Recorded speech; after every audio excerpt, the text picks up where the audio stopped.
This painting is inspired by one of those lonely nights after a really long shift on an empty bus. Nothing but your thoughts bouncing around your head, staring out the window, going down Santa Monica towards Western.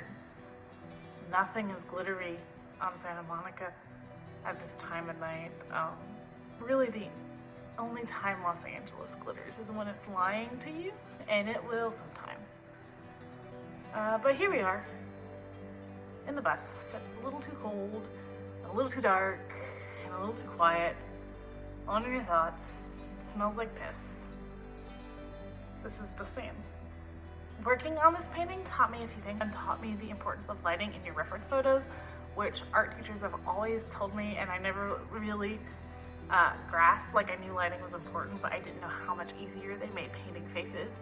I started this painting at the same time I started another painting of similar complexity, but this painting had a reference photo with really strong lighting, and I immediately was happy with the face when I painted it. It was much easier to paint because it had such strong shapes of light on the face.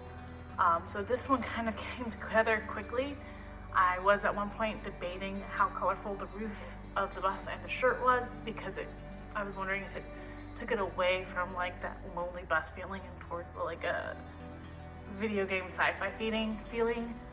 But then when I put the matte varnish on it, I feel like it really came together. So the second thing I learned is just how matte versus gloss can really impact mood in a painting. So I spent a little over a year in Los Angeles right after college. I had just graduated with a degree that had a great reputation but was useless, as many degrees are, honestly. I was struggling with some mental health issues, and I desperately wanted to run away from them. And so I decided, and I was entering an industry that was struggling at the time. So I decided to go to the West Coast to run away from all of my problems and find all new ones, I guess. So I spent a lot of time on the LA Metro system, going to my restaurant jobs that I had to help make ends meet. When you first start riding a bus and you've never really had one in your hometown, it can be intimidating. The whole system is like pull the cord or press the button, depending on the bus, right before your street comes up, especially if you're unfamiliar with the town and you don't know what street's coming up, especially if your phone's broken so it can't tell you what street's coming up. And I know a lot of you guys are just going to say, well, they announce what street's coming up, but I mean, you know that half the time the mic is too crackly, or the bus is too loud, or the bus driver's just not doing it. So it is a little intimidating to ride the bus when you don't know bus culture. But I will have you know that it is much easier to figure out than you think it is, and once it's easy, it's easy. And the bus got me to work every damn day, and it was good, and it was cheap.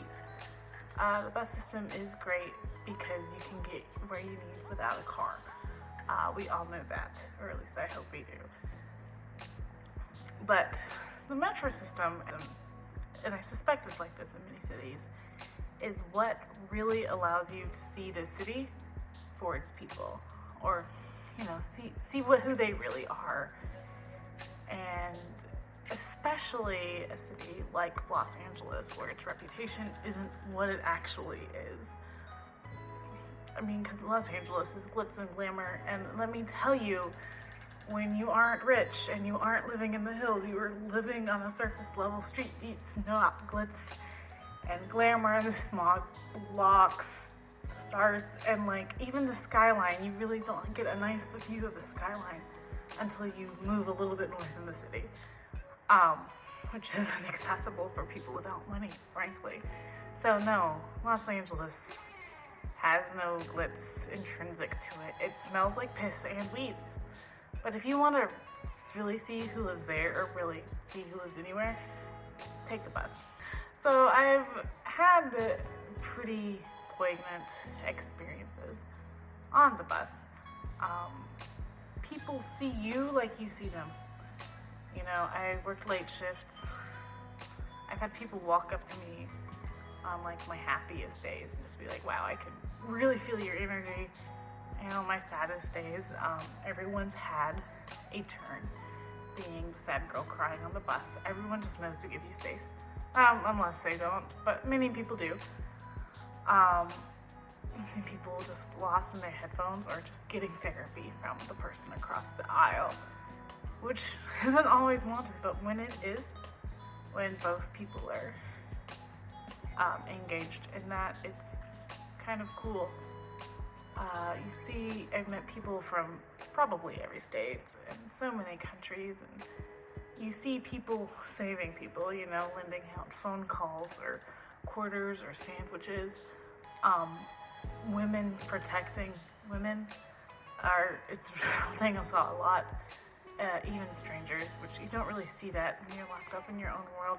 You get to overhear the conversations people have, and what's great about that is often you get stuck in overhearing like your coworkers or your family or your friends, which are all of this small group. So you really only hear perspectives from people you already have a lot in common with. But when you're on the bus, you hear the perspectives of everybody. Some you'll love, some you won't like, but the thing is, it's expanding your horizons because you're not going to be locked into one people group on the bus. And likewise, everyone on that bus, the business people, the fashionable people, and the people down on their luck, they all seem to be more on equal standing when they're all riding the bus, which is great. And just like it would be true if you were driving home late at night, there were some lonely nights, nights where the bus is relatively empty. I worked late shifts. In my 20s, I often got off at 3 a.m. or 4 a.m. and went to the empty bus. I definitely prefer the crowded ones because then there are people to watch, people to engage with. On an empty bus, you are really just alone in your own thoughts, going down Santa Monica Boulevard towards Western, which sounds so glittery in songs. But let me tell you, it's not. Anyhow, the late night bus rides felt lonely.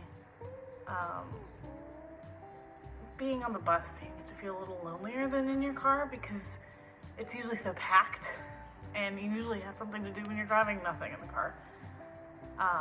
The fact that I wasn't doing anything but sitting there in my own head made it very quiet. But the only thing worse than being on a completely empty bus is being on a bus with just one or two people who are hell-bent on harassing you, which does happen. When the bus is full, you kind of have the community to back you up. Women protect women on buses. I've seen like very often, if it's a popular line that everyone knows is going to fill up, it's just not full up yet. A woman gets on, sees a woman sitting alone in a row. Even though there's plenty of other seats now, she'll sit by the woman because she knows that bus will fill up, and when it is full, they'll both be by someone who's more likely to be safe. I've seen women grabbing strangers to them, girls, and dragging them away from guys that are talking too much or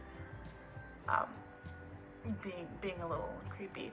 I've seen brazen, outspoken, brave women yell on behalf of the shyer, quieter, also brave women when they needed someone extra to speak up for them. But when you're alone and there's one other person or only a few other people, it can be kind of scary. I have to admit that. But I will say my track record for busing nearly every day at night, single female alone, was just about as good as going to a gas station or a grocery store, which is not great, but not any worse. I did get annoyed at men often. I got scared and jumped off the bus. Well, stopped, but quickly, not at my stop once. But I never got hurt. And my track record for simply going inside the gas station is just as bad. So the moral of this is that creepy men are creepy and they suck, and they're the things that are really scary. And unfortunately, they ride the bus. But the bus itself is good. So, thank you for listening. And remember to ride your local metro system whenever you can, because even if you don't need the bus, supporting its existence supports your community by ensuring that community members can each make a positive impact by being able to go where they need to go. Anyways, I'll catch you later.